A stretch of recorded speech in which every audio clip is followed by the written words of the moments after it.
Well, as the world waits to find out what truly happened to Khashoggi, new details are coming out about his past ties. Here's One America's Jack Posobiec. The case of the death of the Saudi writer with close ties to the royal family. As usual with the Middle East, there are many questions and few, if any, answers. And many in the media and the foreign policy blob of Washington, D.C. are shrieking for immediate action and demanding unclear consequences from the Trump administration towards the Kingdom of Saudi Arabia, without waiting to find out exactly what happened to Jamal Khashoggi. Right from the start, we are without much evidence in this situation. We know from CCTV footage that Khashoggi was last seen entering the Saudi consulate in Istanbul, Turkey, while his new fiancée waited for him outside. She claims she never saw him again. Turkish media and Turkish sources claim Khashoggi was brutally tortured and executed by a hit squad of Saudi assassins sent by the royal family. They first claimed that there was audio evidence of the murder that had been obtained through Khashoggi's Apple Watch, which supposedly recorded the event and uploaded it to his iCloud. Western media breathlessly reported this development for days until it was debunked. Apple Watches do not have the ability to transmit without an internet connection in Turkey, and they do not offer LTE service there.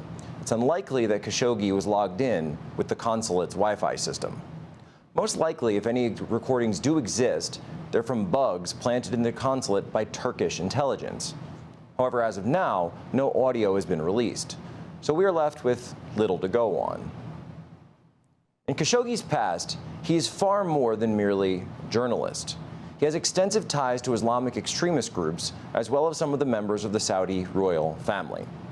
Khashoggi was an advisor to Saudi intelligence chief Prince Turki Al Faisal and worked closely with Saudi Prince Alwaleed bin Talal.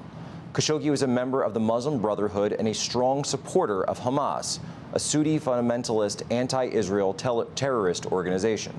Khashoggi was a supporter of Osama bin Laden and traveled with him to Afghanistan in the 1980s. They remained friends up until 9/11, after which he publicly distanced himself from the world's most notorious terrorist. However, he mourned Osama bin Laden's death online and in a CNN interview in 2011. Given this closeness, he may have functioned as something of a back channel between the Saudi royal family and al-Qaeda at some point prior to the 9/11 attacks. Khashoggi's working relationship for Prince Alwaleed is also highly interesting. Until very recently, Alwaleed was one of the most visible investors from Saudi Arabia in the West, where he owned part of Rupert Murdoch's News Corp, part of Twitter, as well as Citigroup. Khashoggi accompanied Alwaleed while working for him in the 2010s in meetings with the CEO of Twitter, with the chairman of Google, and President Erdogan of Turkey. Khashoggi ran a 24/7 Arabic news network for Prince Alwaleed starting in 2010. It's also very well known that Alwaleed is no friend of President Donald Trump. Alwaleed bitterly opposed Trump's campaign in 2016, leading to very public feuds between the two.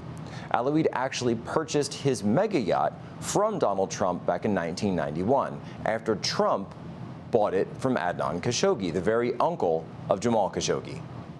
Recently, President Trump's outreach to Saudi Arabia following his election has been seen as leading to the rise to power of moderate and reformer Crown Prince Mohammed bin Salman, known as MBS. After Trump's visit to the kingdom in May 2017, just 1 month later, MBS was named as the new successor to the throne by King Salman, passing over his older cousin who had originally been in line. In October 2017, Jared Kushner traveled to Saudi Arabia in an unreported trip, meeting with MBS and reportedly sharing with him classified U.S. intelligence about who MBS's chief enemies were within the royal family. Now, just 1 week later, MBS rounded up over 200 princes and officials throughout Saudi Arabia and detained them in the Ritz-Carlton Hotel. One of those princes was the very same Alwaleed bin Talal, who was held for 83 days. What remains to be seen is just how Khashoggi was caught up in this Saudi Game of Thrones, which likely led to his death. His support for radical Islam flew in the face of the reforms backed by MBS. Erdogan of Turkey, also an Islamist, is seeking to reestablish his country to its Ottoman history and role of preeminence in the Middle East.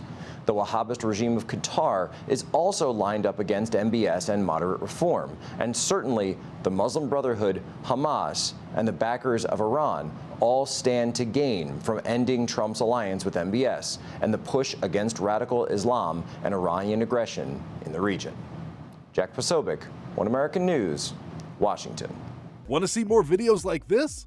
Click on the link below and subscribe to One American News on YouTube, and call your cable provider and kindly demand that One American News is added to your lineup. Call and subscribe today.